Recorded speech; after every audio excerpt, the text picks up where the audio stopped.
हो गया सेशन है? क्या हुआ उसमें?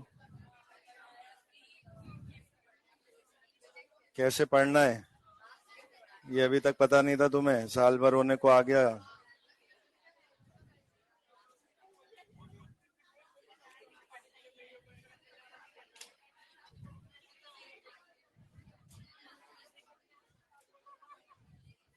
इलेक्ट्रोकेमिकल सीरीज में हमने एसआरपी के इंक्रीजिंग ऑर्डर में कुछ एलिमेंट्स को लिखा था, स्टार्टिंग फ्रॉम लिथियम जो लोएस्ट एसआरपी वाला है, एंडिंग एट फ्लोरीन जो मैक्सिमम एसआरपी वाला है।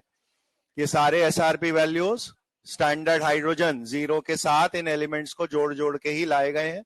तो none of them is an absolute SRP. ये सब रिलेटिव टू एसएचई वाले एसआरपी है जो हमने एप्लीकेशन ऑफ एसएचई में पढ़ा था।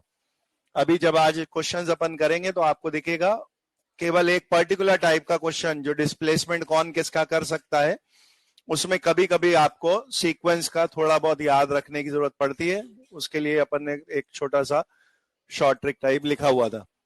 As most of the questions now data based आते हैं कि आपको जो भी एलिमेंट दिए उनकी वैल्यू साथ में दी हो, उनको आप खुद ही अरेंज कर लें। सबसे पहली जो इंपॉर्टेंट बात है वो ये है, ज्यादातर क्वेश्चन में प्रॉपर्टी का नाम बोला जाएगा कि reducing agent, oxidizing agent, reactivity of metal, उसमें हाईएस्ट, लोएस्ट, स्ट्रॉन्गेस्ट, वीकेस्ट ऐसा पूछेंगे। ऐसे क्वेश्चन का आंसर अपन ने जो लिखा है और एनसीईआरटी में जो लिखा है दोनों से सेम ही आएगा। लेकिन अगर किसी क्वेश्चन का स्ट्रॉन्गेस्ट वीकेस्ट वाले टर्म्स में बात ना होकर सबसे ऊपर कौन लिखा है, सबसे नीचे कौन लिखा है, ऐसा आ गया, टॉप मोस्ट, बॉटम मोस्ट, तो वो आंसर आपने अभी जो देखा है उसका ठीक उल्टा देना है। क्योंकि एनसीईआरटी में ये ईसीएस फ्लोरीन से चालू होकर एलआई पे खत्म करते हुए दिखाई गई है। तो हमने जिसे इंक्रीजिंग एसआरपी ऑर्डर लिखा है, उन्होंने डिक्रीजिंग एसआरपी के ऑर्डर में लिखा है। वैल्यूज लेकिन वही है। तो ऐसा कुछ भी आंसर जो एसआरपी की वैल्यू लो हाई देख के आना होगा, वो answer will remain the same. लेकिन आप वैल्यू की बात ही नहीं करोगे, केवल ये पूछोगे सबसे ऊपर कौन लिखा है, सबसे नीचे कौन लिखा है, तो वो आंसर हमें एज पर एनसीईआरटी ही देना है। टेबल हम बना चुके थे, वहां टेबल खत्म होने के बाद आगे की कहानी लिख रहे हैं, लिखिएगा, एक नोट डाल के लिख दें।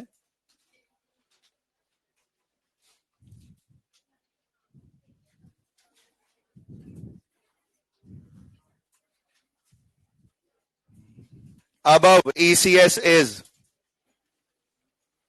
above ECS is opposite from above ECS is opposite from ECS given in NCERT. Above ECS is opposite from ECS given in NCERT. अगली लाइन में लिखेगा hence if question is about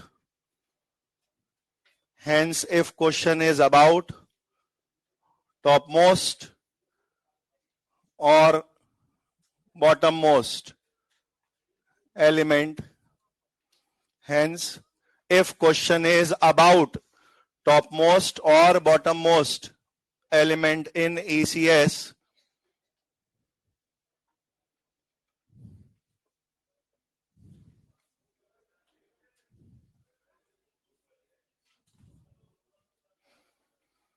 वापस से बोल रहा हूं, above ECS is opposite from ECS given in NCERT, hence if question is about topmost or bottommost element in ECS, arrow बना के लिख दें, गिव आंसर एज पर NCERT। ये क्वेश्चन एक बार आ चुका भी है नीट में, मैं वही का वही क्वेश्चन आपको एक्सरसाइज 2 का दिखा दे रहा हूं।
अगर इस क्वेश्चन की लैंग्वेज ऐसी होती, टॉप मोस्ट वर्ड के बजाय which element shows maximum SRP, तो फिर मैक्सिमम एसआरपी वर्ड्स बोले होते तो फिर ऑर्डर ऊंचा नीचे से मतलब ही नहीं रहता। आपने भी इंक्रीजिंग एसआरपी में जो सबसे नीचे लिखा देखा होता उसी को आप मैक्सिमम एसआरपी टिक कर रहे होते।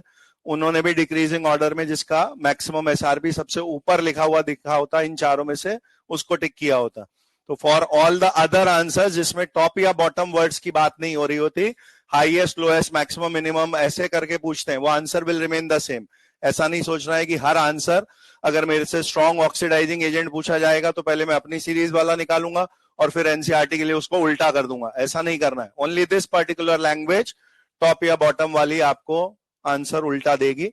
हमने जो लिखा है उसमें आप देखेंगे तो शुरू के ही 4 वर्ड्स में ले के बाराती सारे जहां पे लिखा है तो वो के वर्ड के लिए अपन ने सबसे ऊपर यूज कर चुके हैं। तो अपने आंसर के हिसाब से टॉप मोस्ट पोजीशन में हम के लिख रहे होते, जबकि उनकी जो उल्टी बनी हुई है उसमें जो हमारे को सबसे नीचे दिखता है, जो लास्ट के वर्ड्स में आपने ऑरेंज कलियां और फूल, वो एयू उस जगह पे ही है, और वो जो हमें सबसे नीचे दिख रहा है वो उनकी अपोजिट सीरीज में टॉप मोस्ट होता।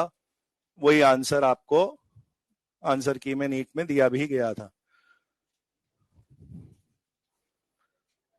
For all other questions answer will be same.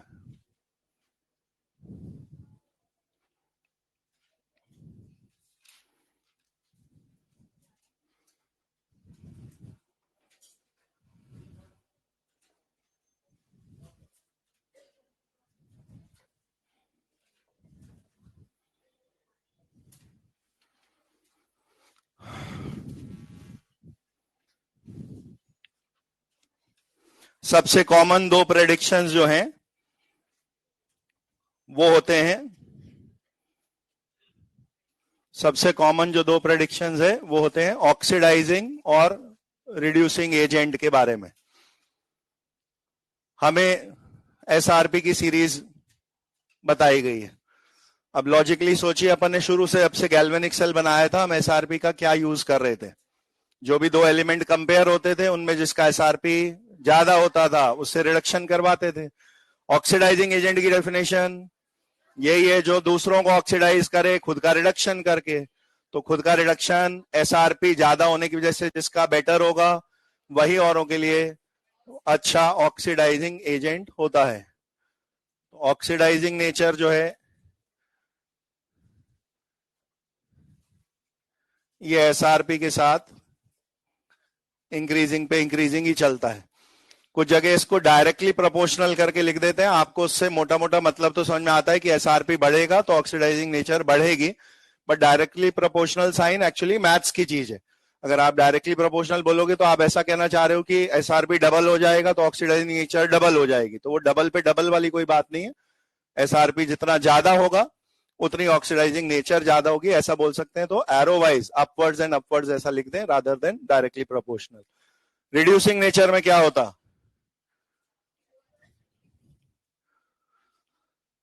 ऊपर जो नेगेटिव एसआरपी वाले लोग हैं साइन पलटने पे वो एसओपी में प्लस होते, और एसओपी में प्लस होते तो उनका खुद का ऑक्सीडेशन अच्छा होता, तो वो रिड्यूसिंग एजेंट अच्छे होते। क्योंकि अपनी सीरीज एसआरपी के बारे में ही है तो एसआरपी के टर्म्स में क्या बोलूं, लो एसआरपी वालों का एसओपी ज्यादा है वो अच्छे रिड्यूसिंग एजेंट बनते हैं। तो रिड्यूसिंग एजेंट ऑक्सीडाइजिंग एजेंट वैसे भी उल्टा चीजें हैं। अगर एसआरपी से डायरेक्टली चलेगा ऑक्सीडाइजिंग नेचर तो रिड्यूसिंग नेचर उससे उल्टा चलेगा।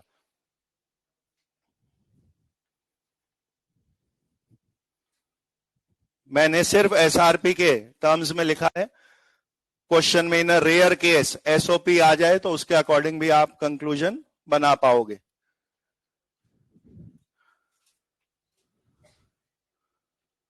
तो अगर मुझे स्ट्रॉन्गेस्ट ऑक्सीडाइजिंग एजेंट देखना है तो दिए गए नामों में से मैक्सिमम एसआरपी वाला ढूंढोगे आप। स्ट्रॉन्गेस्ट रिड्यूसिंग एजेंट, तो मिनिमम एसआरपी वाला देखोगे।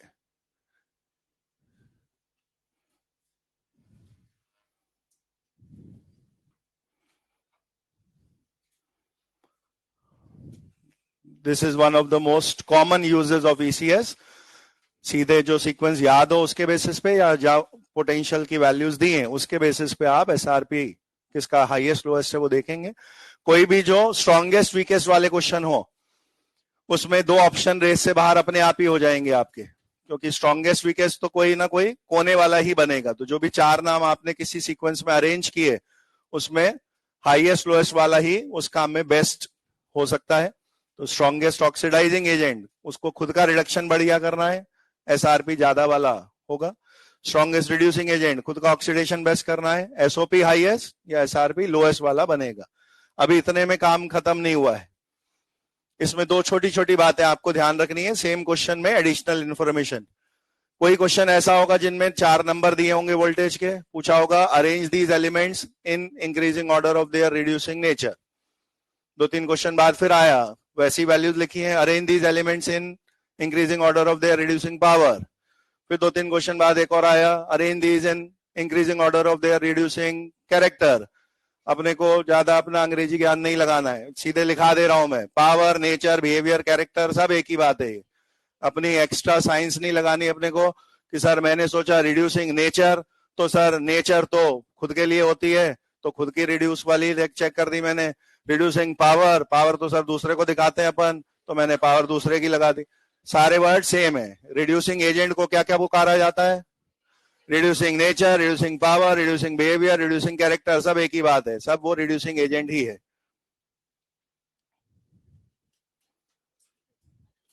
ऑक्सीडाइजिंग नेचर या पावर या बिहेवियर या कैरेक्टर, एन में से कोई सा भी वर्ड आ सकता है, ये सब सेम ही है।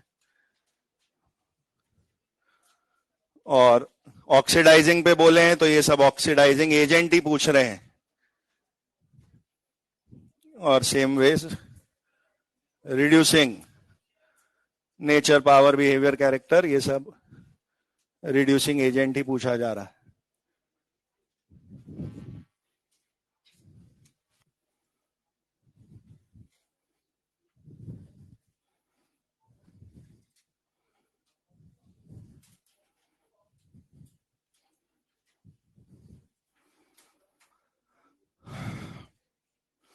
इलेक्ट्रोकेमिकल सीरीज के क्वेश्चंस की मोस्ट कॉमन मिस्टेक, जब भी आप ईसीएस का कोई क्वेश्चन देखें करने से पहले ही वो सतर्क वाली बात याद कर लेना कि सर ने एक वार्निंग दी थी ईसीएस में, ये सबसे कॉमन गलती होती है। फॉर एग्जांपल डैनियल सेल में ये रिएक्शन हुई थी और मैंने आपसे केवल यही पूछा था अगर किसने क्या किया बताओ, तो मैंने बोला था सही स्टेट का नाम लेना जरूरी होता है। जिंक शोज ऑक्सीडेशन सही है, जिंक +2 शोज ऑक्सीडेशन गलत है, Cu+2 गेट्स रिड्यूस सही है, Cu गेट्स रिड्यूस गलत है। तो आपको उस एलिमेंट के सही स्टेट का नाम लेना जरूरी था, ऐसी बात हम पहले डिस्कस कर चुके हैं। ये बात अब यहाँ क्यों आ रही है? क्योंकि आप किसी को भी एजेंट बोलोगे तो एसआरपी नंबर के बेसिस पे बोलोगे। एसआरपी किसी का एक स्टेट में खड़े खड़े नहीं नापा गया है, नाम ही है उसका स्टैंडर्ड रिडक्शन पोटेंशियल। तो रिडक्शन में उसने हाई से लो एक पेयर में काम किया होगा ना, जिसका नाम आप पहले लिख चुके हो, रेडॉक्स कपल। क्या है रेडॉक्स कपल? एक ही एलिमेंट की हाई और लो स्टेट के पेयर का नाम होता है रेडॉक्स कपल। तो आपको जो पेयर दिया हुआ आया है, आपको उस एलिमेंट की उस पेयर में से एक ही स्टेट को ऑक्सीडाइजिंग एजेंट और एक ही स्टेट को रिड्यूसिंग एजेंट बोलने का अधिकार है। वो दोनों चीजें दोनों नहीं है। क्या बोला मैंने, समझ में आया? अगर मैंने आपको M+2/M लिख रखा है, ये रेडॉक्स कपल हुआ ना, रिडक्शन तभी नपा होगा जब M+2 से M0 में गया होगा। अब आपने आंसर ऑक्सीडाइजिंग रिड्यूसिंग एजेंट का ढूंढ लिया, आपने M को ABCD सबसे बेस्ट पा लिया, लेकिन ऑप्शन में M+2 भी लिखा है, किसी और ऑप्शन में M भी लिखा है, तो इनमें से भी तो एक ढूंढना है ना भाई। तो अब अगर मैंने बोला ऑक्सीडाइजिंग एजेंट, बस उसकी डेफिनेशन याद कर लीजिए, खुद का रिडक्शन, M+2 ही खुद का रिडक्शन कर सकता है, M आगे थोड़ी ना रिड्यूस हो रहा है। तो ऑक्सीडाइजिंग एजेंट हमेशा उस रेडॉक्स कपल, उस पेयर की बड़ी वाली स्टेट ही बनती है, क्योंकि ऑक्सीडाइजिंग एजेंट को खुद का रिडक्शन करना है। इसी तरह से अगर ये चीज कभी रिड्यूसिंग एजेंट बनती, तो रिड्यूसिंग एजेंट में M+2 का कोई काम नहीं है, वो है ही नहीं रिड्यूसिंग एजेंट। M तब 0 से +2 खुद को ऑक्सीडेशन करता, और तब आप उसकी उस लोअर स्टेट को रिड्यूसिंग एजेंट नाम दे पाते। तो ये एक और इंपॉर्टेंट बात है जो क्वेश्चन में कई बार सिली मिस्टेक में गलती होती है। फॉर ए गिवन, ये क्या तुम्हारे में भी दमदम हुआ था कैसा?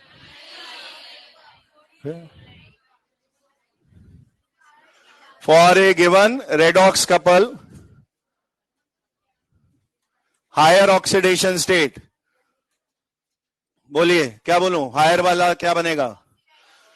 हायर वाले को खुद का रिडक्शन करना है, खुद का रिडक्शन वाला ऑक्सीडाइजिंग एजेंट कहलाएगा।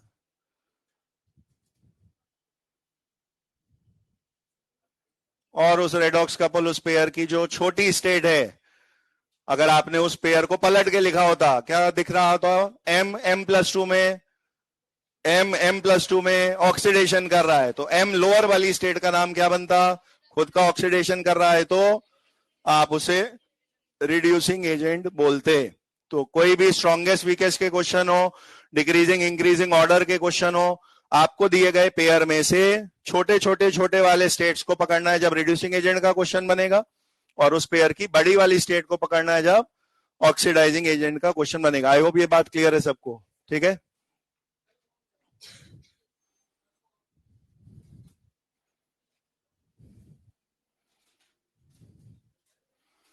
अपनी ECS देखिए, ये आइए पॉइंट नंबर 1, क्या लिखा है अपन ने? Strongest oxidizing agent, maximum SRP वाले को बोलना है, माइनस से 0 से प्लस, जहां एंड हुआ वो कौन है? F2 F- वाला पेयर। बोलिए मेरे को आंसर क्या लिखना चाहिए? F2 वो स्ट्रॉन्गेस्ट ऑक्सीडाइजिंग एजेंट है। गलती से F सिंबल पकड़ के आपने ऑप्शन नंबर 1 में F- लिखा तो उसे टिक कर दिया, तो वो स्ट्रॉन्गेस्ट नहीं, वीकेस्ट भी नहीं है, क्योंकि वो ऑक्सीडाइजिंग एजेंट है ही नहीं। जो होगा उसमें तो स्ट्रॉन्ग वीक की बात करोगे, लोअर स्टेट ऑक्सीडाइजिंग एजेंट बनेगा ही नहीं। तो स्ट्रॉन्गेस्ट ऑक्सीडाइजिंग एजेंट F2 होता, जिसका मैक्सिमम SRP है F-, नॉट ऑक्सीडाइजिंग एजेंट, उसको टिक कर देते आप, वो गलत हो जाता। ऐसे ही अगर मैंने रिड्यूसिंग एजेंट, ये अपन ने थ्योरी लिखी हुई है, रिड्यूसिंग एजेंट सबसे छोटे SRP वाले को ढूंढना है। लिस्ट में सबसे छोटा ऊपर लिथियम था, अब लिथियम में भी हाफ रिएक्शन लिखी है अपन ने, Li+ भी लिखा है ऑप्शन में, Li भी लिखा है ऑप्शन में, लोअर वाले को पकड़ना है। Li के लिए आप बोलेंगे मिनिमम SRP, Li+ शो करता है, Li+ अगर लिखा है तो आप उसे रिड्यूसिंग एजेंट नहीं बोलेंगे।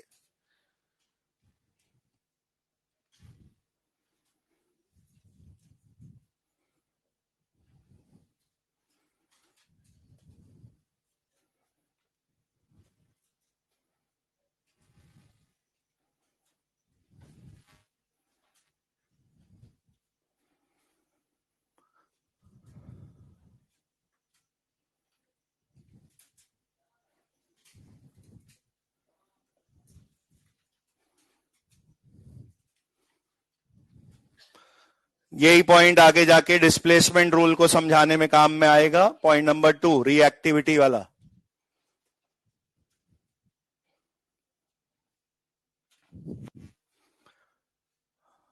जितने भी 10, 15, 20, 25, 30 आपने नाम लिखे हैं, मोस्ट ऑफ देम उस लिस्ट में मेटल्स हैं।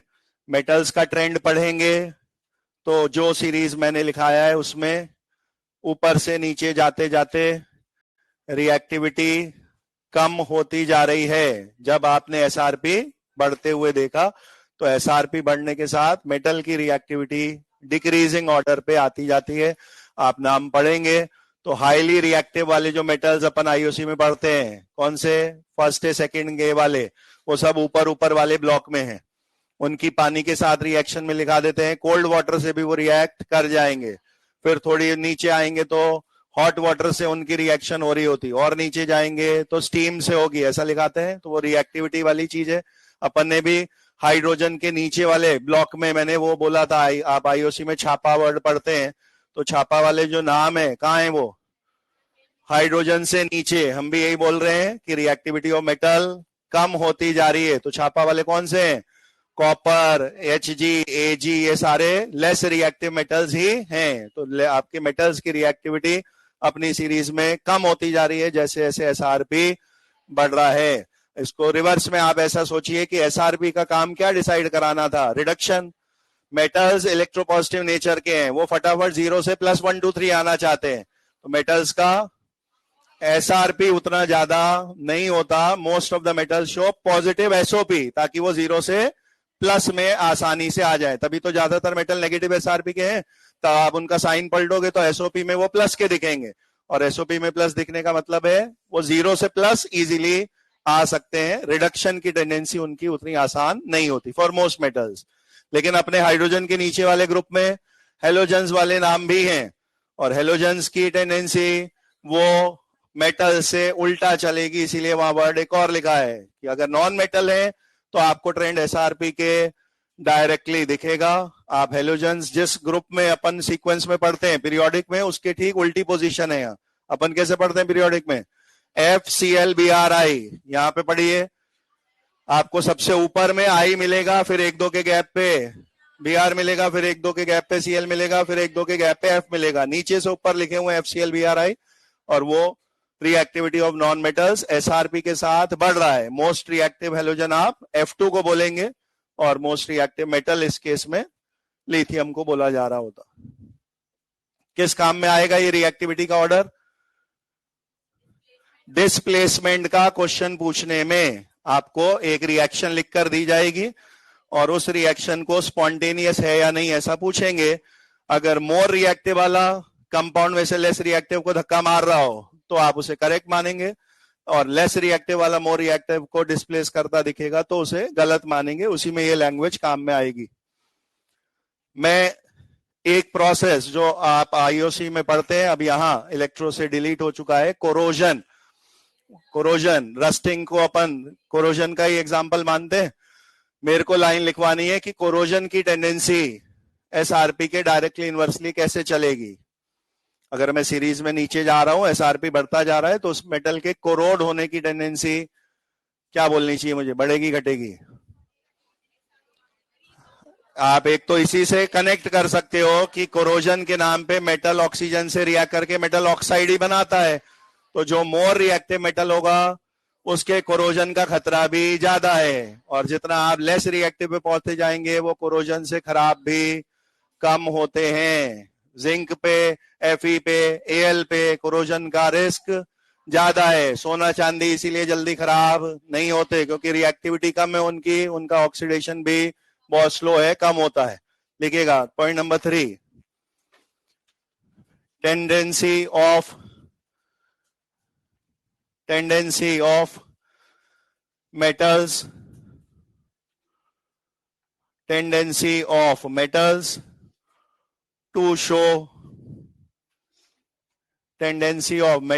to show corrosion, और ब्रैकेट में नाम लिख दीजिएगा सरफेस ऑक्सीडेशन।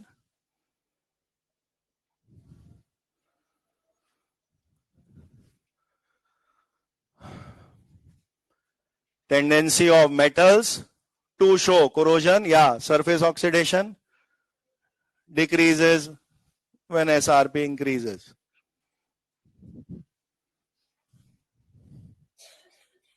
मेटल की रिएक्टिविटी ही कोरोजन की टेंडेंसी को गवर्न कर रही है। रिएक्टिव होने का साइड इफेक्ट है, नुकसान है। कोरोजन से खराब भी वो मेटल ज्यादा होगा जो रिएक्टिव ज्यादा है। इसीलिए गैल्वनाइजेशन प्रोसेस में आयरन का कोरोजन रस्टिंग बचाने के लिए आप उसको जिंक के साथ रखते हैं, क्योंकि जिंक और ज्यादा रिएक्टिव है। O2 का और मॉइस्चर का अटैक Fe के बजाय जिंक पे ज्यादा होने लगेगा। आपने Fe को इनडायरेक्टली बचा लिया कोरोड होने से, तो रिएक्टिविटी से ही जुड़ा होता है कोरोजन का जो कंसेप्ट है। नंबर 4, मेरे को इस टॉपिक के आगे जो फाइनल आर्टिकल है अपने चैप्टर का, उसको इलेक्ट्रोलिसिस को आप 2 हिस्सों में पढ़ोगे। एक उसका थ्योरी पार्ट, जहां आप इलेक्ट्रोलिसिस में खुद ही प्रोडक्ट्स गेस करते हो कि एनोड पे क्या बनेगा, कैथोड पे क्या बनेगा, और फेराडेज लॉज में फिर उनकी कितने ग्राम कितने मोल बनेंगे, कितने लीटर बनेंगे, वो न्यूमेरिकल्स करते हैं। तो इलेक्ट्रोलिसिस प्रोसेस कोई बहुत हाई फाई फंडा नहीं है, आप बहुत आराम से समझ सकते हो इलेक्ट्रोलिसिस में क्या होता होगा। एक कंपाउंड बीकर में रखा है इलेक्ट्रोलाइट, उसमें बीकर में रॉड्स डूबी हैं, गैल्वेनिक सेल से अलग है इलेक्ट्रोलिसिस का कंसेप्ट। यहाँ रॉड्स के बीच बैटरी जुड़ी आती है, बैटरी के थ्रू आप खुद इनपुट करंट का देते हैं। इलेक्ट्रोलिसिस एक नॉन स्पॉन्टेनियस प्रोसेस है, फोर्सिबली आप करा रहे हो। तो ए बी नाम का अगर कोई कंपाउंड है तो वो ए प्लस बी माइनस में टूट जाता। स्टेप नंबर 1 ये है इलेक्ट्रोलिसिस का। स्टेप 2 है वो आयंस अपोजिट रॉड की तरफ अट्रैक्ट होंगे, प्लस वाला माइनस की तरफ भागेगा, माइनस वाला प्लस की तरफ भागेगा। स्टेप 3 एंड है, प्लस वाला माइनस रॉड या प्लेट पे जाके चिपक गया और जीरो का कुछ प्रोडक्ट बना दिया। प्लस से जीरो, रिडक्शन से एक प्रोडक्ट बन जाता है। माइनस वाला आयन प्लस की रॉड या प्लेट पे गया, चिपक के जीरो वाला कुछ प्रोडक्ट बना दिया। माइनस से जीरो, ऑक्सीडेशन से भी एक प्रोडक्ट बनता है। तो अल्टीमेटली ये 3 स्टेज काम है इलेक्ट्रोलिसिस। आयंस में टूटना, आयंस का अपोजिट रॉड पे अट्रैक्ट होना, फाइनली उन रॉड्स पे डिस्चार्ज होके चार्जलेस जीरो वाले कुछ कुछ प्रोडक्ट बना देना। मेरे को इलेक्ट्रोलिसिस के बारे में लिखाना है। अगर मैं किसी मेटल सॉल्ट के सॉल्यूशन का इलेक्ट्रोलिसिस कर रहा हूं, मेटल सॉल्ट के सॉल्यूशन का इलेक्ट्रोलिसिस कर रहा हूं, AgNO3 solution, FeSO4 solution, ZnCl2 solution, क्या क्या टूटेंगे इसमें? Ag plus, Mg plus 2, Zn plus 2, Fe plus 2, ऐसा कुछ मेटल आयंस। और वो मेटल के आयंस प्लस वाले माइनस वाले पे जाकर रॉड पे चिपकते, तो वो M0 फॉर्म में उसको डिपॉजिट होना था। कोई गैस होती है तो बबल्स के फॉर्म में उस रॉड पे इवॉल्व हो जाती है। Metal being solid, plus 1 2 3 state से जब जीरो में आएगा तो सॉलिड के फॉर्म में वो उस रॉड उस प्लेट पे डिपॉजिट होने लगता है। मेरे को शब्द बोलने हैं कि SRP बढ़ने या घटने से मेटल के डिपॉजिट होने की टेंडेंसी बढ़ेगी या घटेगी, बता पाएंगे? कोई भी एक कंपाउंड पकड़ लो आप, तो AgNO3 लिया था, तोड़ा, Ag प्लस, यही है मेटल आयन। अभी Ag प्लस, अगर Ag जीरो बन के डिपॉजिट होना है नेगेटिव टर्मिनल पे, नेगेटिव प्लेट पर, तो Ag प्लस से Ag डिपॉजिट के नाम पे क्या हो रहा है? रिडक्शन। रिडक्शन कौन डिसाइड करता है? SRP। अगर आपकी सीरीज में नीचे जाने पे SRP बढ़ता जा रहा है तो डिपॉजिट होने की टेंडेंसी भी बढ़ती जाएगी। इसीलिए अगर मैंने आपसे पूछा कि एक बार मैंने एक्वस NaNO3 लिया है और एक बार मैंने एक्वस AgNO3 लिया है, बहुत शानदार क्वेश्चन इस पे बनता है। अपन ने Mn एंड Zn मंजन करके लिखे, उसके बीच में पानी घुसा रखा है, तो वो वाटर की क्वेश्चन में इसी जगह पे इंपॉर्टेंस आएगी। अगर मैं आपको ऐसे दो कंपाउंड कंपेयर करने को बोलूं कि इनमें से कहां मेटल डिपॉजिट होगा ऑन द रॉड और किसकी टेंडेंसी ज्यादा है या कम, क्या नाम ले लिए मैंने? NaNO3 और AgNO3। आपने दोनों का मेटल आयन बाहर निकाला, आपने बोला इसमें Na प्लस है सर, इसमें Ag प्लस है sir, Na plus Na, Ag plus Ag, लेकिन ये ज्यादा नीचे वाला है सर, तो SRP ज्यादा होने की वजह से Ag प्लस का Ag में डिपॉजिट आराम से होगा और Na प्लस का Na में मुश्किल से होगा। मुश्किल नहीं, होगा ही नहीं, क्योंकि Na से नीचे पानी खुद है, वो पानी खुद अपने आप को H2 में रिड्यूस करा लेगा, Na प्लस को उस रॉड पे धप्पा मारने और Na बनने का मौका ही नहीं मिलेगा। ये मेटलर्जी चैप्टर जब आईओसी में होता था, वहां पे थ्योरी में ये इंपॉर्टेंट क्वेश्चन बनता था कि कुछ मेटल्स का एक्सट्रैक्शन फ्यूज्ड या मोल्टन की इलेक्ट्रोलिसिस से ही होता है और कुछ मेटल्स का एक्सट्रैक्शन एक्वस की इलेक्ट्रोलिसिस से भी हो सकता है। तो कहां एक्वस में दिक्कत नहीं है? अगर पानी से नीचे आ रहा होगा वो मेटल तो कोई प्रॉब्लम नहीं आएगी, आप एक्वस सॉल्यूशन की भी इलेक्ट्रोलिसिस कराएंगे, वो कैटायन इजीली रिड्यूस हो जाएगा। बट अगर वो ऐसा मेटल सॉल्ट है जिसकी पोजीशन वाटर से ऊपर है ECS में, तो वो रिड्यूस होके डिपॉजिट ऑन द रॉड हो ही नहीं पाएगा। आ रही बात समझ में? लिखिएगा ये पॉइंट नंबर व्हाटएवर जो भी है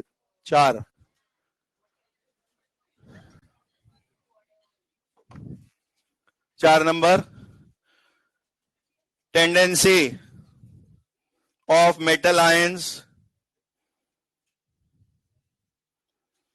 tendency of metal ions to get deposited, tendency of metal ions to get deposited at cathode,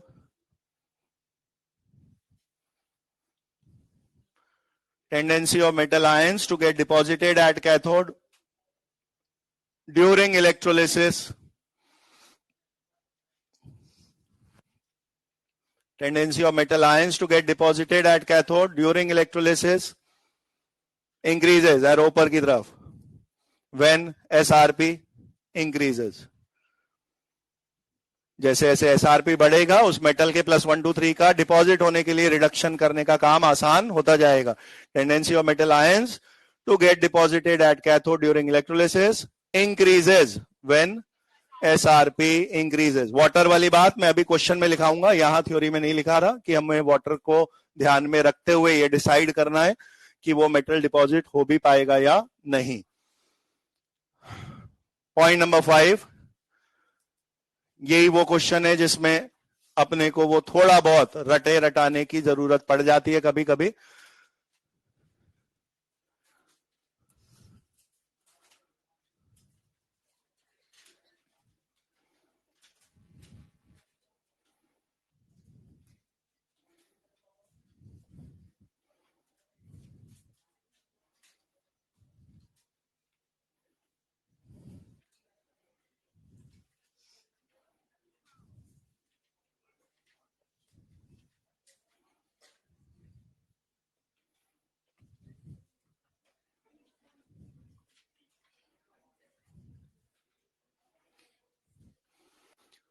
अगर डिस्प्लेसमेंट चेक होगा तो ऑब्वियसली मेटल का डिस्प्लेसमेंट मेटल के साथ ही चेक होगा, नॉन मेटल का नॉन मेटल के साथ ही होगा. ऐसा कभी नहीं होगा कि Mg को क्लोरीन को डिस्प्लेस करना रहा होता. Mg ZnCu किसको डिस्प्लेस करेगा, नहीं वो देखोगे आप. Cl2 Br2 I2 किसको डिस्प्लेस करेगी नहीं करेगी वो देखोगे आप.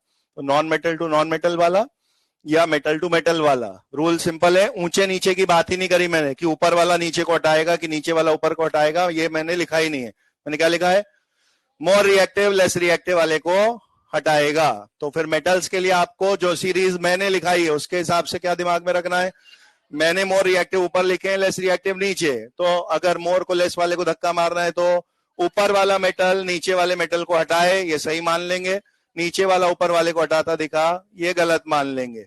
और हेलोजन्स में क्योंकि पोजीशन भी उल्टी है उस हिसाब से आप डिसाइड करते.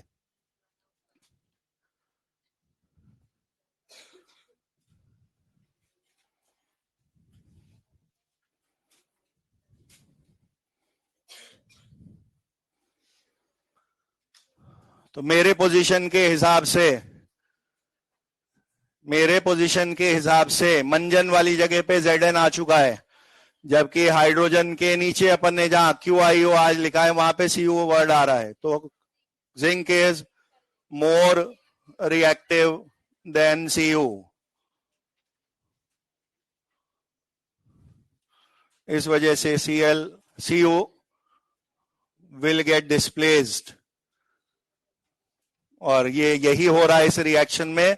जो एलिमेंटल स्टेट से अंदर कंपाउंड में घुस जाए उसको तो बोलेंगे उसने डिस्प्लेस किया है. जो कंपाउंड में था और बाहर पटक दिया गया वो डिस्प्लेस हुआ है. जो डिस्प्लेस हुआ है वो कैसा होना चाहिए, लेस रिएक्टिव. और जो अंदर घुस गया कंपाउंड में वो दिखना चाहिए मोर रिएक्टिव. तो वो रिएक्शन स्पॉन्टेनियस बोली जाएगी, सही बोली जाएगी. ऐसा ना हो कि मैंने ऐसा लिखा Cu plus ZnSO4 gives CuSO4 plus Zn और आप कहें सर डिस्प्लेसमेंट वर्ड का मतलब किसी की जगह ले लेने से है, उसको धक्का मार दिया. अभी भी तो मैं इसको डिस्प्लेसमेंट बोल ही सकता हूं कि Zn ने कॉपर को धक्का मार दिया, खुद आ गया और कॉपर को कहीं और भेज दिया. ये नहीं है डिस्प्लेसमेंट. डिस्प्लेसमेंट किसको मानेंगे, जो कंपाउंड के अंदर था, घर के अंदर बैठा हुआ था, उसको बाहर सड़क पे पटक दिया गया, वो डिस्प्लेस हुआ है. हरी बात समझ में. अगर कोई फुटपाथ पे रहता है और उसके फुटपाथ के सामने सेठ जी का महल है, वो फुटपाथ वाला अगर सेठ जी को महल से बाहर निकाल देगा तो क्या बोलना है, उस बाहर वाले ने सेठ जी को डिस्प्लेस कर दिया. ऐसा नहीं बोल सकते कि एक दिन सेठ जी का फुटपाथ पे सोने का मन करा, सेठ जी बाहर आए, बोला जा तू महल में सो. सर सेठ जी ने मजदूर को डिस्प्लेस कर दिया है. सेठ जी का मन कभी नहीं करेगा फुटपाथ पे सोने का. तो कंपाउंड में से कि एलिमेंट का बाहर आना, कंपाउंड से एलिमेंट का बाहर आना जो हो रहा है वो डिस्प्लेस्ड है, जो एलिमेंटल था और कंपाउंड में घुस गया वो डिस्प्लेस कर रहा है। बात समझ में आ रही है? तो जो डिस्प्लेस कर रहा है वो कैसा दिखना चाहिए?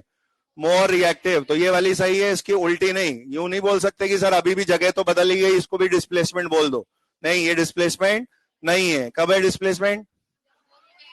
मोर रिएक्टिव वाला एलिमेंटल फॉर्म से कंपाउंड में अंदर आ गया और लेस रिएक्टिव वाले को कंपाउंड से बाहर पटक दिया गया। This is what is called displacement. इसका उल्टा लिख देने को आप उसे डिस्प्लेसमेंट नहीं है या नॉन स्पॉन्टेनियस है, गलत है, ऐसा ही बोलेंगे।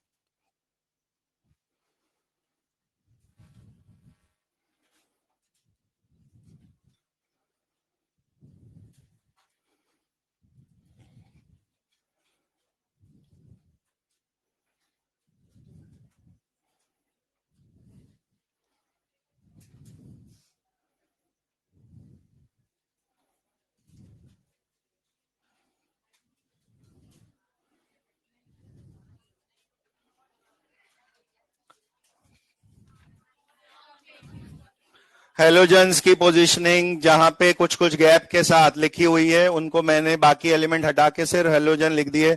मैंने कहा ये पीरियोडिक से उल्टी पोजीशन पे आपको दिखते हैं। FCl-Bri नीचे से ऊपर लिखे हुए हैं। और रिएक्टिविटी का रूल नॉन मेटल्स में क्या है? रिएक्टिविटी SRP के डायरेक्टली है, नीचे मोर रिएक्टिव है, तो रिएक्टिविटी नीचे की तरफ बढ़ रही है।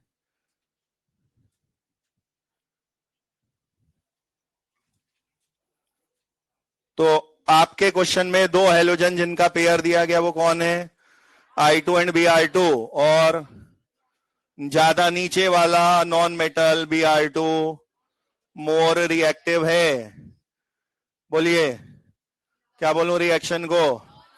Non spontaneous. I2 जो कि लेस रिएक्टिव है, can not displace Br।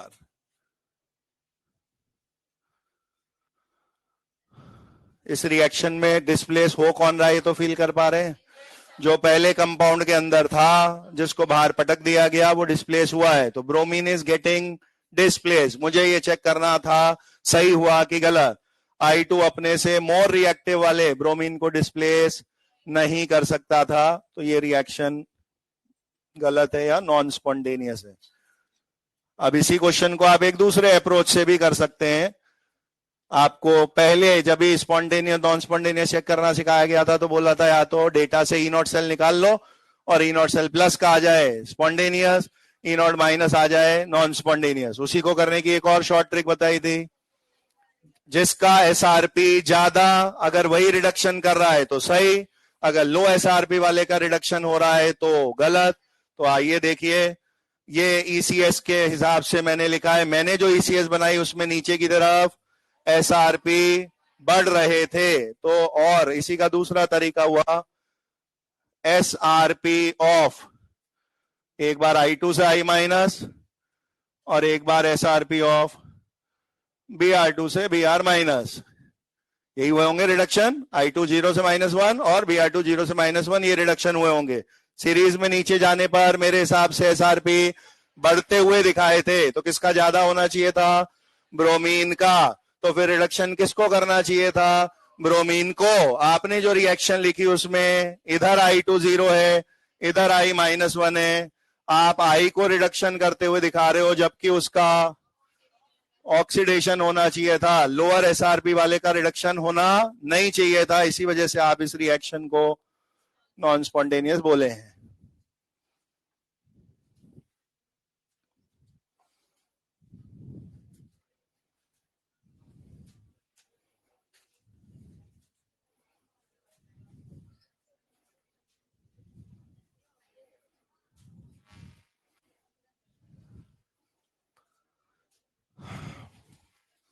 Now even ये क्वेश्चन जिसमें डिस्प्लेसमेंट या रिएक्टिविटी का कंसेप्ट लगता है, मैं ऐसा वे में पूछ सकता हूं ये क्वेश्चन कि आपको अपने रटे हुए सीक्वेंस की जरूरत नहीं पड़े।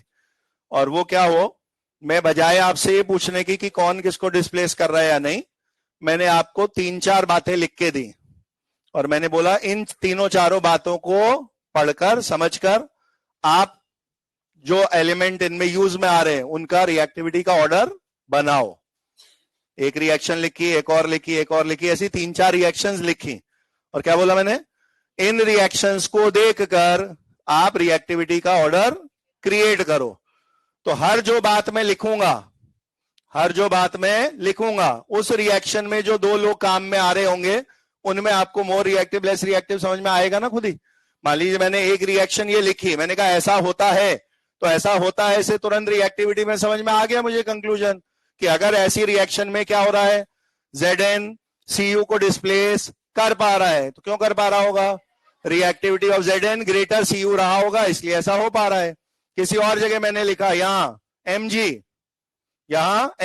और यहां लिखा AlCl3, फिर मैंने यहां कुछ लिख दिया नो रिएक्शन, मैंने लिख दिया ऐसा नो रिएक्शन, कोई नाम लिखे इधर लिखा है no reaction.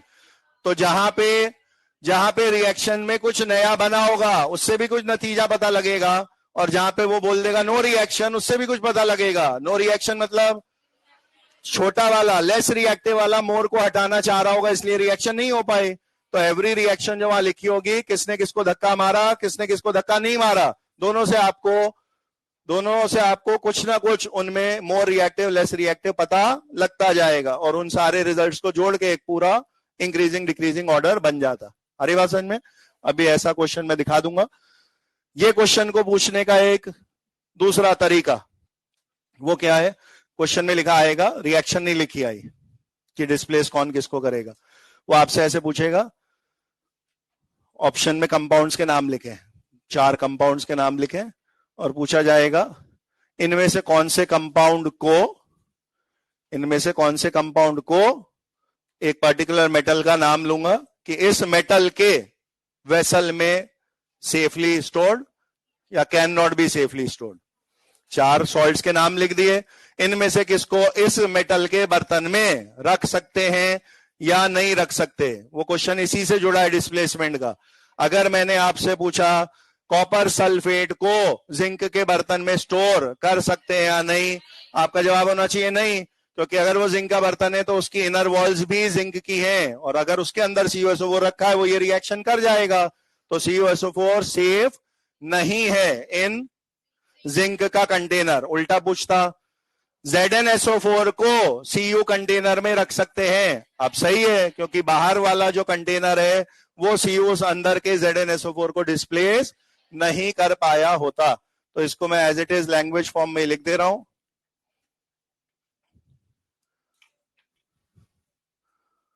Compound of less reactive metal can be safely stored in vessel of more reactive metal.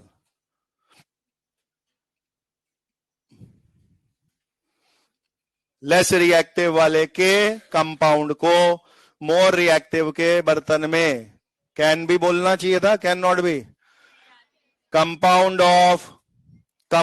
Of less reactive metal, ये रहा compound of less reactive metal, ये कंपाउंड है जिसके अंदर Cu लेस रिएक्टिव है, can be safely stored in zinc का बर्तन, नहीं, can not be safely stored in, क्या रिस्क है, क्या खतरा है, बोलना है डिस्प्लेसमेंट विल अकर, नहीं रखा जाना चाहिए, डिस्प्लेसमेंट हो जाएगा, लेस वाला मोर के बर्तन में सेफ नहीं है। इसी को उल्टा बोल दूं तो बोलना है मोर रिएक्टिव वाले का कंपाउंड लेस रिएक्टिव के बर्तन में रख सकते हैं। ये लिखाने की चीज वैसे है नहीं, कॉमन सेंस बेसिस पे आप खुद से इसको कनेक्ट करते। Compound of more reactive can be safely kept.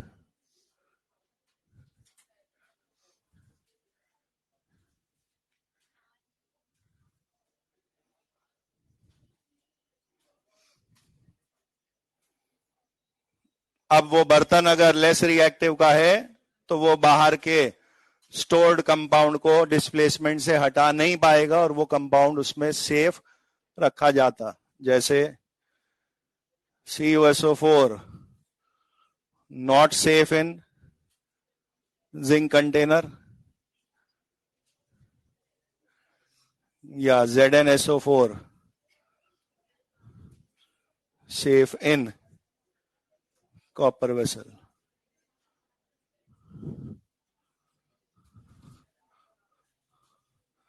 तो these are some of the properties जो इलेक्ट्रोकेमिकल सीरीज के बेसिस पे आंसर की जाती हैं.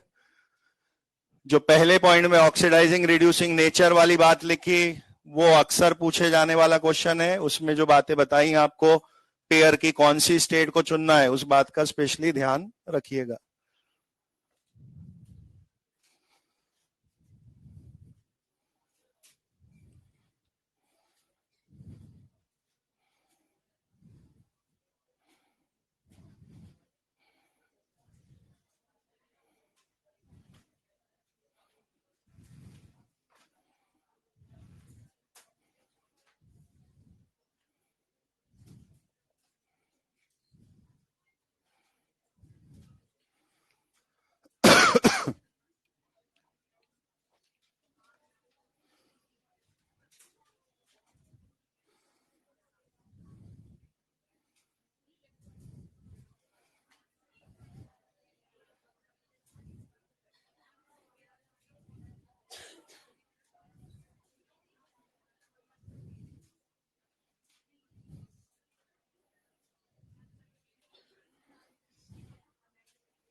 कल क्वेश्चन हुए थे ना, डिस्कस हो गए थे ना इलेक्ट्रो के.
हर इलेक्ट्रोकेमिकल सीरीज का क्वेश्चन थ्योरेटिकल होगा, कोई न्यूमेरिकल सॉल्विंग इन्वॉल्व नहीं होगी, बट सही ऑक्सीडेशन स्टेट का नाम लेना हाई प्रायोरिटी पे रखिएगा.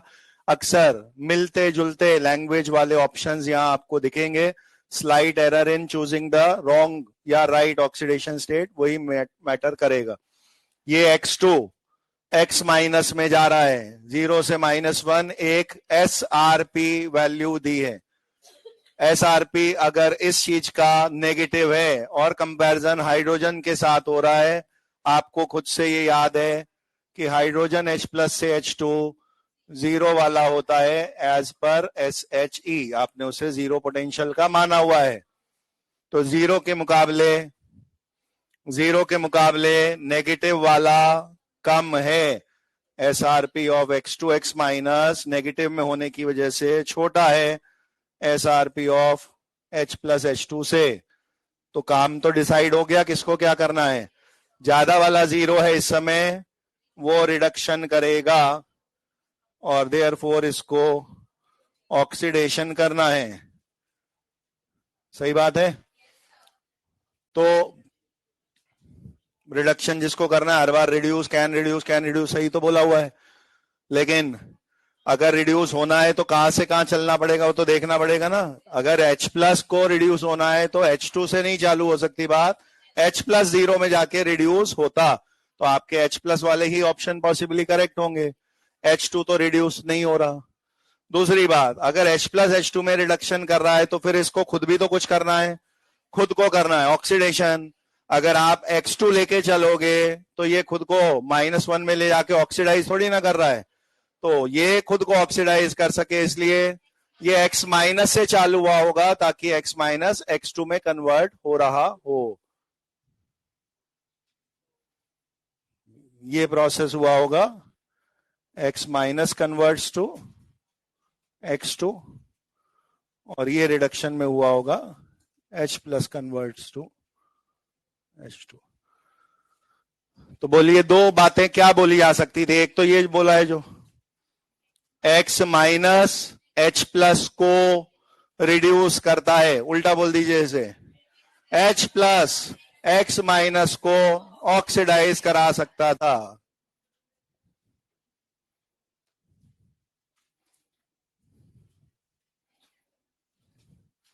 रिवर्स में ऐसा सेंटेंस भी लिखा होता तो वो चलेगा।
ये एक ही क्वेश्चन में सारी पॉसिबिलिटी जो पूछी जाती है ECS में वो दे रखी है।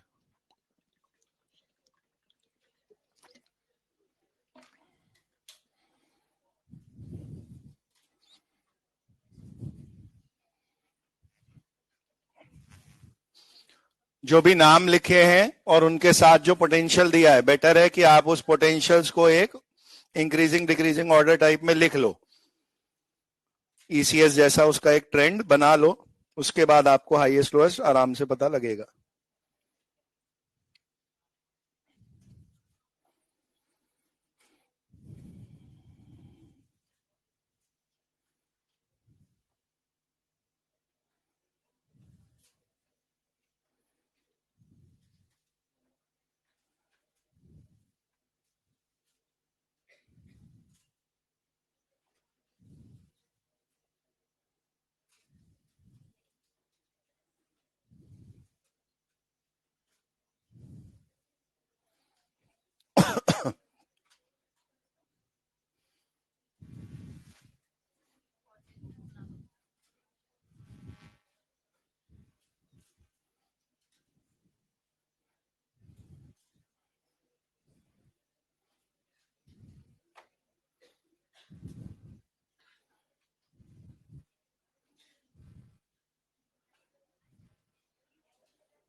क्या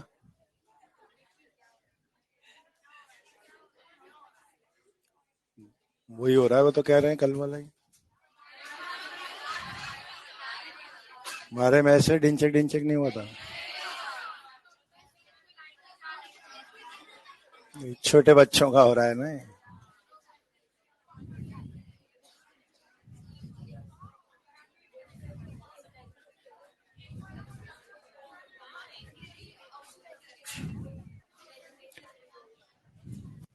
जब तुम छोटे बच्चे होते तो तुम यही बोलते हो मम्मी पापा को, एक बार मुझे बड़ा हो जान दो फिर देखना आप।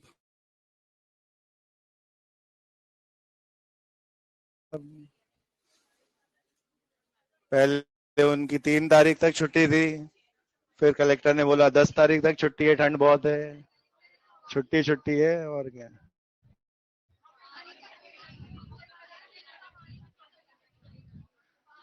देखिए, इन सारे एलिमेंट्स में सबसे पहला काम क्वेश्चन में वही है, पुरानी कहानी।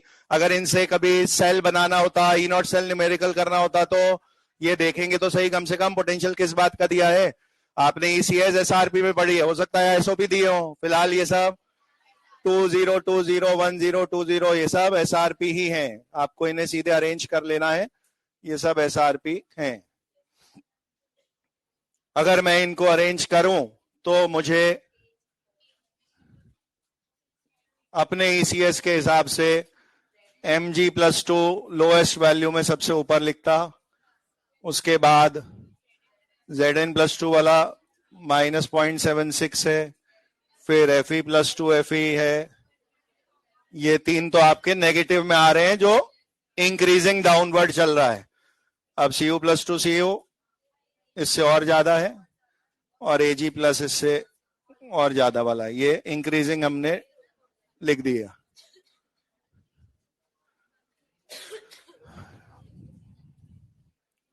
ये एसआरपी का ऑर्डर जैसा बन गया। अब एक एक लाइन के आंसर है ये सब, इनमें से कुछ एक क्वेश्चन आपसे पूछा जाता, वो स्ट्रॉन्गेस्ट वीकेस्ट करके भी पूछ सकते हैं और पूरा ऑर्डर बनाने को भी पूछ सकते हैं। मैंने पूरा ऑर्डर बोला। ऑक्सीडाइजिंग नेचर, पहला पार्ट ऑक्सीडाइजिंग नेचर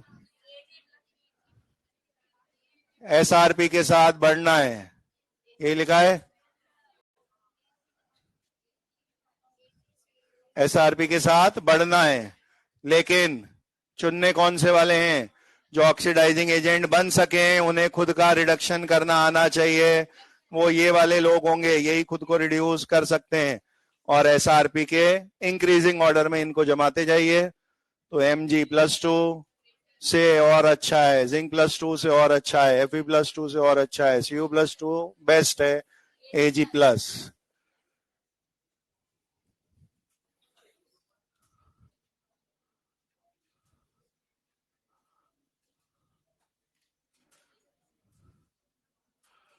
इन वालों में से आप अगर स्ट्रॉन्गेस्ट पूछ रहे होते तो Ag+ टिक हो रहा होता। अब जब एक ही क्वेश्चन में अगर मैं दोनों ऑर्डर पूछूं तो ऐसा नहीं बोलना है कि ऑक्सीडाइजिंग रिड्यूसिंग नेचर तो उल्टा ही होते ना सर, इन सब की मुंडी घुमा दो। मुंडी तो घुमानी है इनकी, पर नाम भी बदलने हैं। ग्रेटर लेस तो उल्टा हो ही जाएगा, बट ये लोग खुद नहीं बन सकते रिड्यूसिंग एजेंट। रिड्यूसिंग एजेंट को क्या करना है, ऑक्सीडेशन करना है, और ये लोग कहीं और आगे हायर में ऑक्सीडेशन नहीं कर रहे, इनकी जो छोटी स्टेट है वो ऑक्सीडेशन कर रही है। तो यहाँ पे पहले ऑर्डर में ये हमेशा ध्यान रखना है कि जब आप ऑक्सीडाइजिंग एजेंट चुन रहे हैं तो आपको हायर वाली ऑक्सीडेशन स्टेट ही चुननी है, जो पहले भी अपन ने लिखा था, तो प्लस वाले आएंगे। ऐसा ही एक ऑर्डर ये बाद में लिखा हो ऑप्शन में, और पहले ही ऑर्डर में यही सब नाम लिखे आ रहे हो, पर बिना प्लस चार्ज के, तो वो आंसर गलत माना जाएगा। MgZn FeCuAg ऐसा नहीं लिखा हो सकता।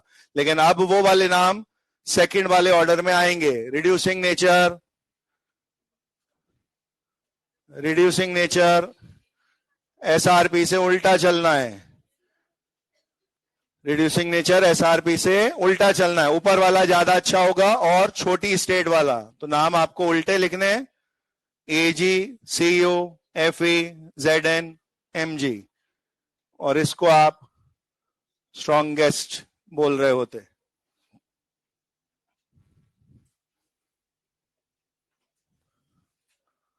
जो आपके पेयर की रेडॉक्स कपल की लोअर वाली ऑक्सीडेशन स्टेट है उसी को रिड्यूसिंग एजेंट में ऑर्डर में लिखा जा सकता है। ऑर्डर उससे उल्टा लिखा गया है, बट वही सेम स्पीशीज दोबारा रिपीट नहीं हुई है, उस पेयर की जो दूसरी स्टेट है वो रिड्यूसिंग एजेंट काउंट होगी। क्लियर है बात सबको?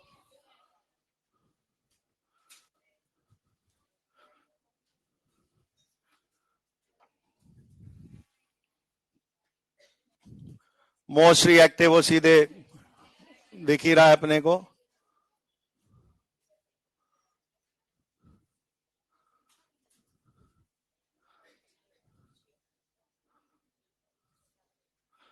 दिए गए नामों में जिसका एसआरपी सबसे छोटा दिखेगा उसी को आप मोस्ट रिएक्टिव मेटल बोलेंगे। अगर क्वेश्चन में एबीसीडी अल्फाबेट के फॉर्म में आया, एबीसीडी अल्फाबेट के फॉर्म में आया, तो अपने को पता थोड़ी ना एबीसीडी कौन है, तो फिर ध्यान से लैंग्वेज पढ़नी है। For the given non metals A B C D SRP values are as follows, तो फिर नॉन मेटल्स बोल दिया होगा, एबीसीडी को तो उल्टा लिख रहे होते आप। फॉर गिवन मेटल्स एबीसीडी, तो फिर एसआरपी के अकॉर्डिंग लीस्ट वाले को मोस्ट रिएक्टिव बोल रहे होते। ये वो क्वेश्चन है जिसमें आपको वाटर की पोजीशन का ध्यान रखना होता है।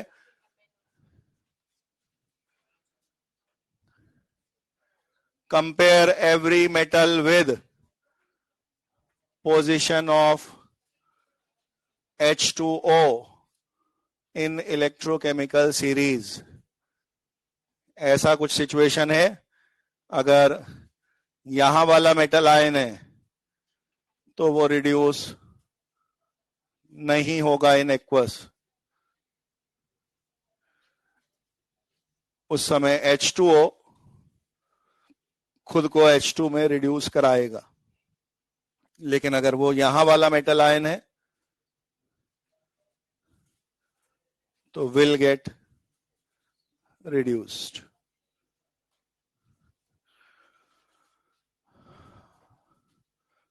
तो जो वाटर की पोजीशन है, अगर मैं वो संख्या के हिसाब से आपको दिखाऊं, -0.83 मैंने उसका नंबर लिखा भी है, वो इस जगह पे आता। 4 लोग उससे और फर्दर डाउन है, एक ही ऑड मैन आउट mg उससे ऊपर की पोजीशन में है। क्या रूल है, समझ में आया? अगर मुकाबला 2 लोगों में होना है और किसी एक ही को रिडक्शन करने को मिलेगा, तो जिसका एसआरपी ज्यादा है उसे मिलेगा। तो एक्वस में जो पानी है वो भी खुद को रिडक्शन करके H2 बना सकता है। तो एक्वस ने क्या करा, आपके दिए गए मेटल कंपाउंड में जो मेटल आयन है उसके साथ लड़ाई झगड़ा किया कि भैया तुम ही क्यों करोगे रिडक्शन, मैं भी तो कर सकता हूं। उन दोनों में कंपैरिजन होगा वैल्यू का, और जो जीतेगा उसी का रिडक्शन होगा। तो अगर एक्वस वाली पोजीशन, वाटर जहां लिखा है मंजन वाली जगह पे, अपन ने उससे ऊपर के, उसके ऊपर के लेके बाराती सारे से मन तक, मंजन का जन कहाँ है, पानी के नीचे, Zn ऑनवर्ड्स वो एक्वस में ऑब्टेन हो सकते हैं। अप टू Mn तक वो जो 7, 8, 9 जितने भी नाम है अबव वाटर, उनको आप एक्वस में ऑब्टेन एट कैथोड नहीं करा पाएंगे। वो डिसोशिएट होंगे आयंस में, पर सॉल्यूशन में ही रह जाएंगे, उनके बदले रिडक्शन वाटर करके H2 बना देगा। लेकिन अगर वाटर से और फर्दर नीचे के हुए, जो कि ये चारों हैं, तो आपके इस केस में mg will not be obtained, ये आंसर आएगा।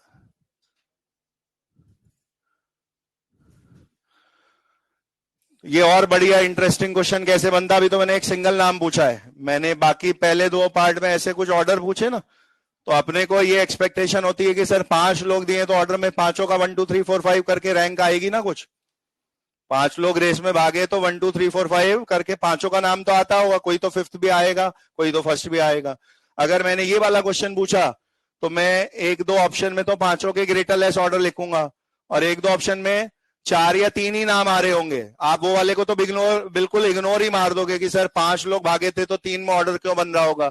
लेकिन वो 3 या 4 वाला ही उस समय आपका आंसर बनता, क्योंकि अगर वो भाषा बोल के चुका है मेटल डिपॉजिट होने वाले लोगों का ऑर्डर बनाइए, तो जो डिपॉजिट हुआ ही नहीं उसका तो नाम ही नहीं आना चाहिए ना। बात समझ में आ रही है? 5 लोग भागे तो रैंक 1 2 3 4 5 इसी शर्त पे तो मिलेगा कि पांचों ने रेस कंप्लीट तो करी हो, एक अगर टांग टूट गई, डिस्क्वालीफाई हो गया, वो पहुंचा ही नहीं रेस के एंड में, तो 1 to 4 को ही तो मेडल मिलेंगे फिर। तो अगर मेटल डिपॉजिट किसी एक का नाम नहीं है जो डिपॉजिट नहीं हुआ, तो ऑर्डर में मुझे उसको लिखने की जरूरत नहीं थी। तो मैं नाम 5 के दूं और ऑर्डर 3 या 4 में ही बन रहा हो, ऐसा भी पॉसिबल क्वेश्चन आ सकता था। उसका नाम ही नहीं आएगा जो डिपॉजिट नहीं हुआ होगा। अरे बात समझ में। नंबर 5, यस, क्यों? ये रही इनकी पोजीशन। तो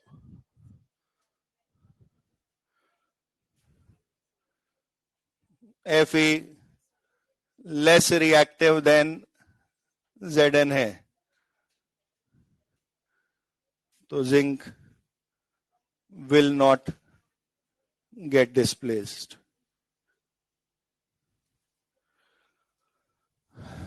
बाहर की Fe की वॉल्स उस कंटेनर की जिंक Cl2 को कोई नुकसान नहीं पहुंचाएंगी। अगर रिएक्शन होती तो कैसी होती?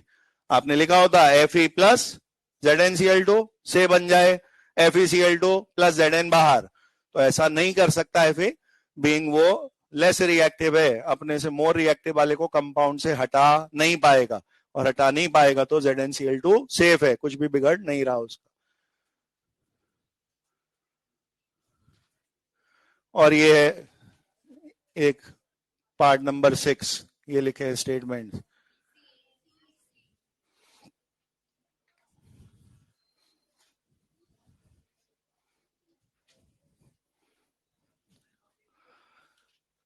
ऐसे किसी भी क्वेश्चन में हो सकता है चारों ऑप्शन चेक करने पड़े, हो सकता है एक या दो ऑप्शन पहले ही रिजेक्ट हो जाए जिन्हें आपको चेक करना ही ना हो। अगर कभी भी दो लोगों में ऐसे शब्द लिखे आ रहे हैं, ये इसको रिड्यूस करता है, ये इसको ऑक्सीडाइज करता है, तो रेडॉक्स में दो एक जैसे काम नहीं हो सकते। जैसा दो दो रिडक्शन हो गए, कोई ऑक्सीडेशन ना करे, ऐसा होता है क्या? नहीं। दो ऑक्सीडेशन हो जाए, कोई रिडक्शन ना करे, ऐसा होता है क्या? नहीं। तो एक रिडक्शन एक ऑक्सीडेशन करेगा, तो जो रिडक्शन करेगा वो चालू हाई पे होगा, लो पे खत्म हो रहा होगा। जो ऑक्सीडेशन करेगा वो लो पे चालू होके हाई पे खत्म करेगा। तो आपकी जो एक रेडॉक्स रिएक्शन कभी भी होनी है, उसमें ऑक्सीडेशन जो भी कर रहा होगा वो लो से हाई पे जाएगा, और जो रिडक्शन करेगा वो हाई से लो पे आएगा। तो आप वो वाले ऑप्शंस मत चेक करें।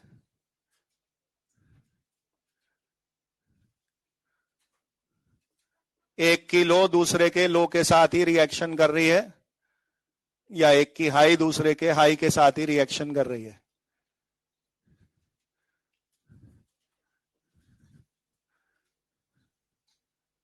ये रिएक्शन नहीं कर पाएंगे।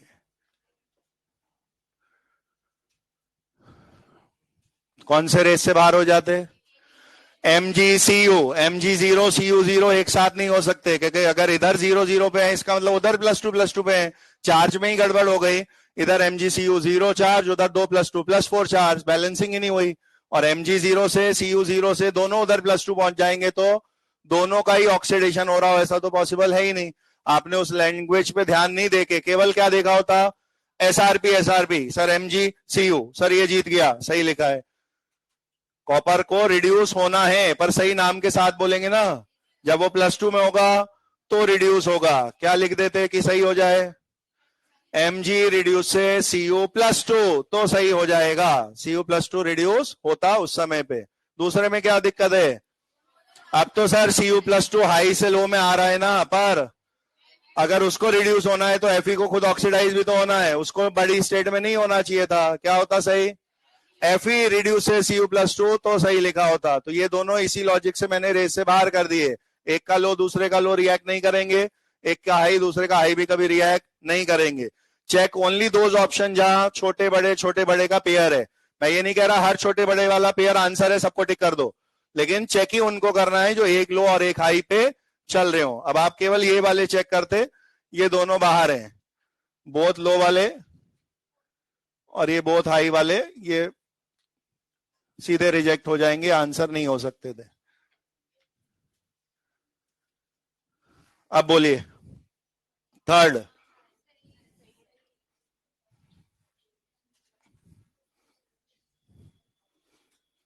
थर्ड में mg एंड fe के बारे में बात हो रही है और SRP mg plus to mg का कम, fe प्लस टू fe का ज्यादा है, तो फिर इसको रिडक्शन करने को मिलता और इसको ऑक्सीडेशन करने को मिलता। आप ऐसी कुछ रिएक्शन लिख देते।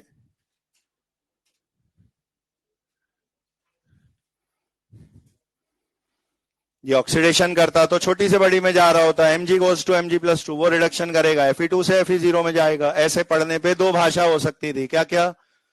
mg ऑक्सीडाइजेस फेरस तो भी सही है, फेरस रिड्यूसेस mg तो भी सही है। mg रिड्यूसेस फेरस, हाँ mg रिड्यूसेस फेरस, या ये सही है, और फेरस ऑक्सीडाइजेस mg, ऐसा बोलेंगे तो भी चलेगा।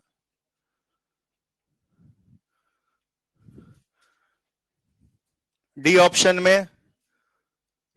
में पेयर छोटा बड़े वाली बात तो मैच हो रही है, सर एक छोटा एक बड़ा ही तो है, पर डी अपने आप इसी लॉजिक से गलत है। सेम रिएक्शन का पेयर आपको उल्टा लिखवाया गया है।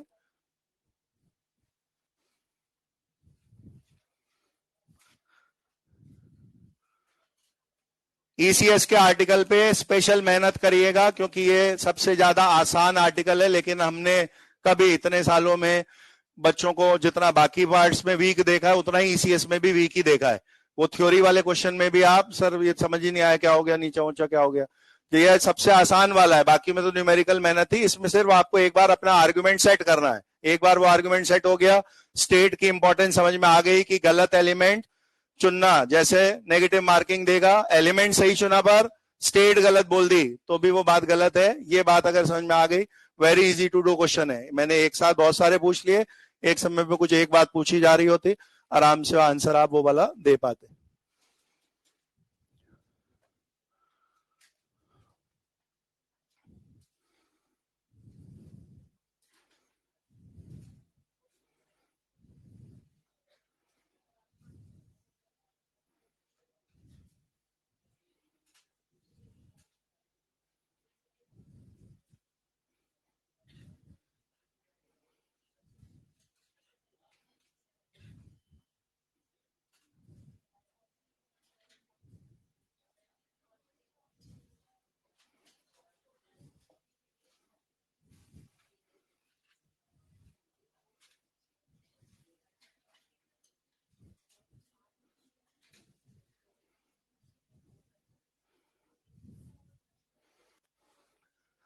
क्वेश्चन पूछने का तरीका बदला गया है, बाकी ये क्वेश्चन है डिस्प्लेसमेंट का ही, आपको इसे डिस्प्लेसमेंट के लॉजिक से ही समझना है।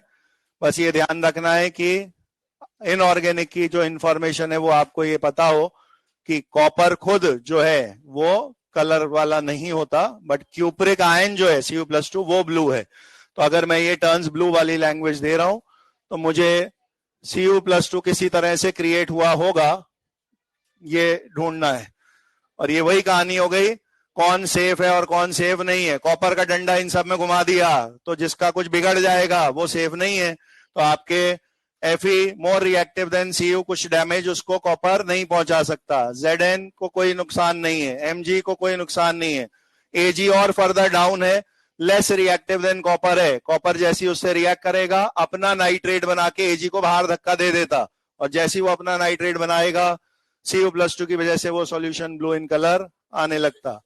तो Fe, Zn, Mg more reactive than Cu है, तो यहां कोई रिएक्शन नहीं हुई,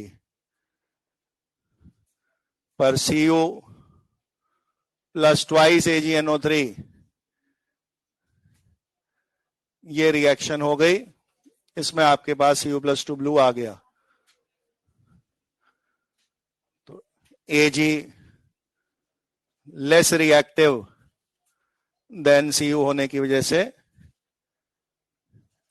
डिस्प्लेस हो गया है। सॉल्विंग का कुछ नहीं था, लॉजिक समझना था आपको, केवल टिक लगाना है क्वेश्चन में। सेम क्वेश्चन पूछे जाने की भाषा दूसरी क्या होती? टर्न्स ब्लू ब्लू ये सब नहीं बोला होता, ऐसे पूछ लो कि इनमें से कौन सा कंपाउंड कॉपर के बर्तन में सेफ नहीं है, यही लॉजिक है, यही आंसर है, क्योंकि ये कॉपर AgNO3 को डिस्प्लेस करके Ag में बदलेगा, अपना नाइट्रेट बना लेगा। आप AgNO3 को कॉपर के वेसल में स्टोर नहीं करना चाहिए, can not be safely stored.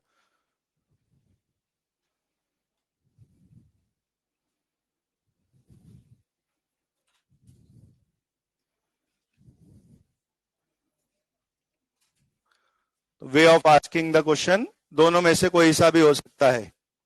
Copper +2 बन जाना ड्यू टू डिस्प्लेसमेंट, वही ब्लू कलर का रीजन भी है।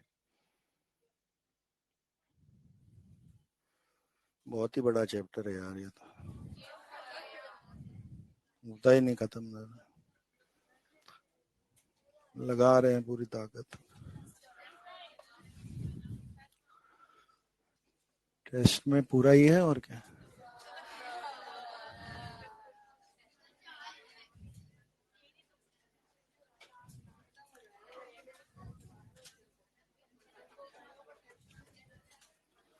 फेराडे लॉ से पहले पहले तक आएगा, मतलब एक लेक्चर और अभी बन गया वो तो पेपर, और क्या, ज्वांगजू यूनिवर्सिटी से चल चुका है पेपर।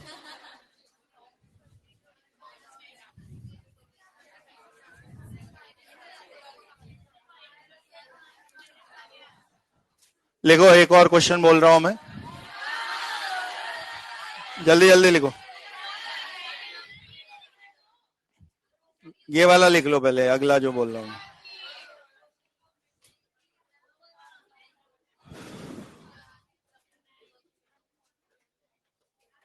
क्वेश्चन है, consider the following statements, consider the following statements, consider the following statements.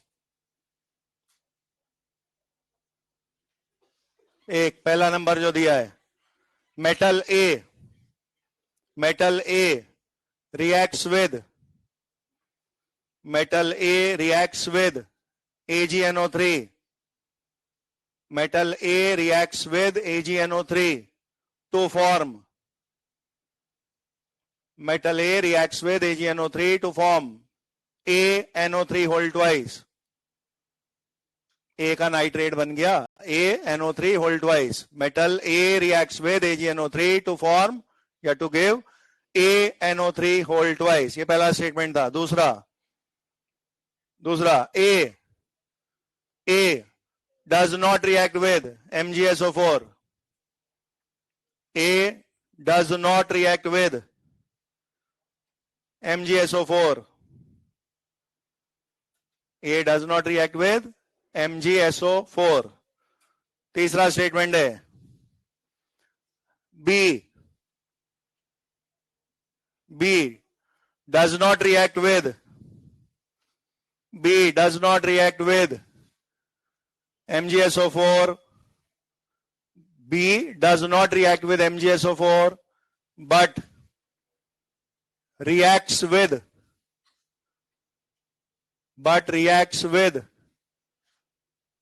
ACl2, A नाम के मेटल का chloride, but reacts with ACl2 to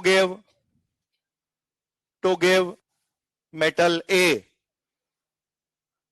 reacts with ACl2 to give metal A।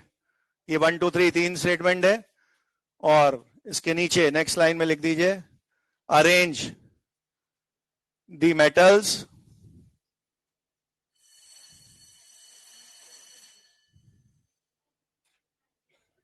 In decreasing order of reactivity. A और B वाले और जो नाम और आ रहे हैं नोन वाले, उन चारों का, Mg का, Ag का, ए और बी का रिएक्टिविटी में सीक्वेंस लिखना है। Arrange metals in decreasing order of reactivity.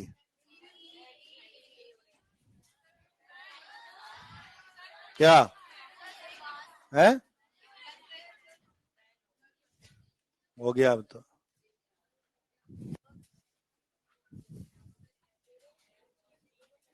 Homework first exercise में ECS वाला जो हेडिंग है वो वाले सारे कर लो।